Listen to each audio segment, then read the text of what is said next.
again for coming out. And please welcome to the stage, very funny lady, Annemarie.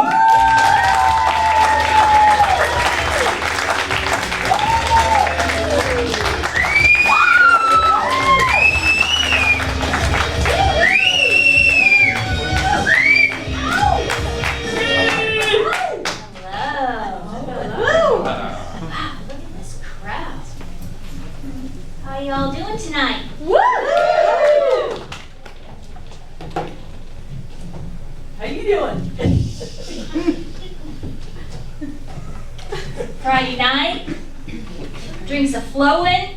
Yeah? Make some noise on Friday night, someone got the struggle! Everybody see me. It's Saturday. I hope everybody can see me. There's nothing like going to a show or a concert, right? And you can't see behind the person in front of you. You know, I always have a really hard time seeing. And I find myself like having to bob and weave like a boxer to see around the person in front of me. You know, I don't think you're supposed to work up a sweat at a comedy show. Right? Unless you're a watermelon at a Gallagher show.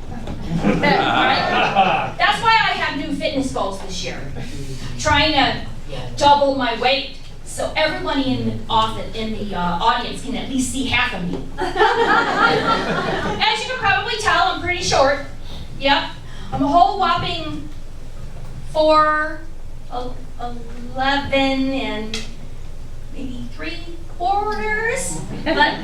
But who's counting? You know, my whole life I've been challenged because of being short. You know, first of which, getting taller. Just couldn't do it. Never. You know, a lot of tall people get asked if they play basketball. Yeah, nobody's asked me that happen. Never. But that's really cool for people who think because of your height, you play a specific sport, right? Until I guessed, do I play mini golf? Right? And I go, you mean golf?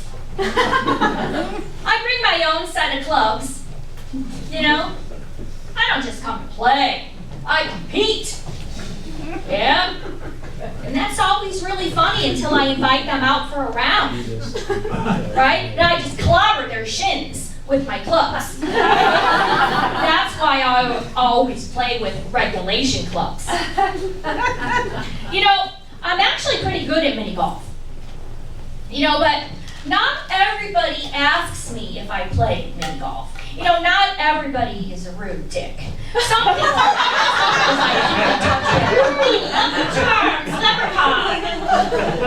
and I do. Yeah. He's got diabetes now.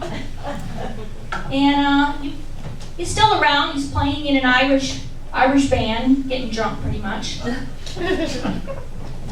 There are some advantages of being small. You know, you can save a lot of money on children's clothes. They're a hell of a lot cheaper. There's a lot of kids' things that I actually use. I'm saving on rent. I moved into a dollhouse. And I've actually been cooking with an easy bake oven. Yeah. Not sure if you've ever tried making Thanksgiving dinner in that. Turkey. Ever tried getting a turkey in an easy bake oven? Yeah.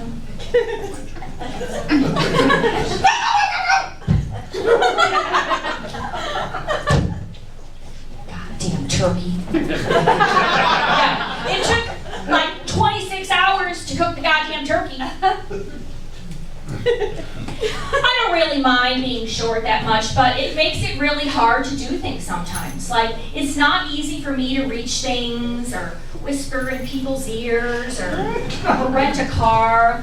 I mean, I went to rent a car once and they said, yeah, sure, we got the Barbie Jeep in the back. Woo! Shut the hell up. You know, I'm so small, at least once a week someone will bump into me because they didn't see me. That's why I wear like an orange high visibility vest at the office now. But if I stand still too long, then people think I'm like a traffic cone. I had a man come up to me in this cereal grocery aisle at the grocery store, and he tried to hit on me. You know, they always after my Lucky Charms. He could have been really handsome, except for one thing.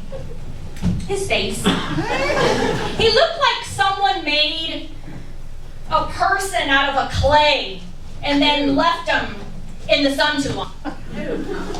Yeah, he came up to me and he tried to do that thing where men say like a backhanded compliment to try and put women down before they hit on them.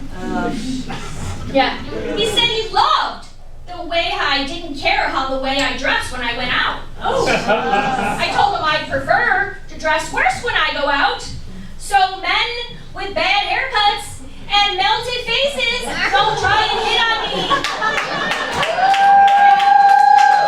He really did get it. So I took a second look and said, oh, but you know, you guys are persistent. He looked shocked and took a second and said, oh, it's cute when women try to be funny. Then pats me on the head. I didn't say a word. You know, but I went and found the supply cabinet and the step stool and came back and kicked him in the balls. And when he was on the ground, I patted him on the head and said, oh, it's cute when rude people get their cherry tomatoes roasted. Yeah. Now, assault is never funny, like ever. Unless you refer to the balls as cherry tomatoes. With that last bit of harassment and assault, I must tell you, I used to work in HR 30 years. Yeah, I was the fun HR lady. You know, as long as you get your work done, drink on the job. I know I sure did. Working HR, you have to solve a lot of petty problems from people. You know, the boss of my office, he demanded his parking spot be repainted a different color than everybody else's. I told him, you know, corporate probably is not going to allow that. He said, how do you know? You don't work there, and you probably never will. Damn, that hurt. It was true, you know, but it hurt. So I said, okay, I'm going to be the consummate professional. What color do you want your space painted? He said, anything but blue. Okay, so I sent up a request to corporate to have his parking spot repainted. Blue. Yeah, not just any blue. I mean, I wanted different lines to be different shades of blue. Just to make him even more pissed off. And he was out the next week. And not only did I have his parking spot redone, I secured the funds to redo his entire office. Ooh. He got a nice new blue trash can, and a new custom blue computer monitor, and a new blue seat cushion. When he came back from vacation, I heard he turned red, then blue, funny enough. But that's how bad he was. He came storming into my office and said, what the hell did you do to my office? I looked him dead in the eye and I said, you blew it, bud. I didn't think he could change colors again, then he turned purple. And there was nobody he could complain to either. I mean, I'm HR, right? I'm supposed to stop the harassment. And I do most of the time, except when I'm the one doing it. Right? So I said, you know, if you are that upset, you should go and talk to HR. But I heard she drinks on the job. He got fired a short time later. You're fired. Yeah, wasting company funds on things like special seat cushions and custom monitors and things like that. Oh, and not to mention the $500 fine he got for parking in a blue handicap spot. I also had a lot of petty coworker shit. This one guy that nobody liked, his name was, what was his name? Ricky! Ricky came into my office complaining about how Jeff had been stealing his tuna salad sandwiches from the fridge. Right, we've all had this happen to us, right? Getting our lunch stolen. But nobody liked Ricky. I know as HR, I'm not supposed to say things like that, but, it was true. Ricky was always late. He always had this, smell to him. Like mothballs, and he was obnoxious, and he made the worst tuna salad sandwiches I've ever eaten. So I told him, if he had a problem with Jeff, he needed some proof, right? So Ricky said, I found my sandwich bags in Jeff's trash can. Well, that makes sense, I thought, since that's where I had been putting them. So I fired Jeff for stealing the sandwiches, and then Ricky for making them so bad. Yeah, I said I used to be in HR. I'm not anymore. I didn't get fired. I quit. Yeah, that's weird, right, when you're the HR lady. I just told myself I wasn't coming in anymore. And I said, okay. Kind of took them months to figure out that I wasn't coming in. I got passed over for a lot of promotions. No real malicious reasons. They just took one look at me and wondered how someone who looks like they just got out of kindergarten, could have 35 years of experience. I just told them I was a witch and sucked out the essence of the local school children to keep myself young. Yeah, they decided to go into a different direction. I changed careers, and now I'm a forensic psychophysiologist. Does anybody know what that is? No. Anyone? No. Ah.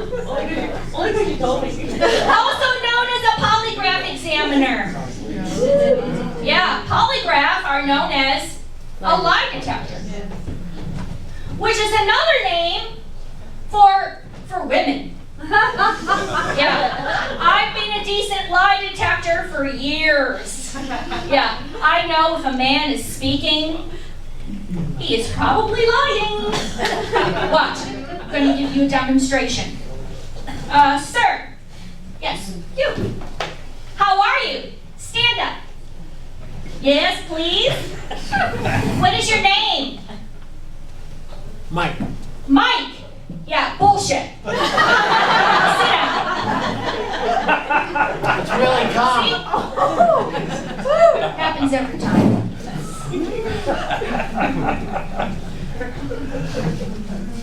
There's something I have noticed, though, when it comes to men, with my time in polygraph.